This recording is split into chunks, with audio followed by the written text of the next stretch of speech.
దిగ కూర్చున్నావు. అసలు ఎందుకు ఇటు ఊరుకుతున్నావు మిరప తోట అంతా? ఇదిగోండి, నేను నీళ్ళు మోస్తూ ఉంటే మిరప తోట అంతా అసలు నాయనకి ఎలా తిరుగుతుందంటే, నేనన్నా ఇక్కడ దాకా వచ్చి మళ్ళీ పంపు దగ్గరికి వెళ్తున్నాను, వాటర్ దగ్గరికి. ఇది అలా కాదు, ఆ చివరి నుండి ఈ చివరి వరకు చేనంతా తిరుగుతూనే ఉంది, ఉరుకుతూనే, రన్నింగ్ ఎక్స్ప్రెస్ ట్రైన్ ఉరికినట్టు ఉరుకుతూనే ఉందన్నమాట.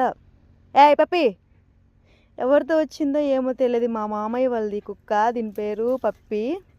అసలు ఎంత క్యూట్ అంటే ఇది, భలే చెప్పిన మాట వింటుందండి అసలు నిజంగా. ఎవరితో వచ్చినావు నువ్వు? ఎవరితో వచ్చినావు పప్పి? పప్పమ్మ, అమ్మా ఇటు పప్పి.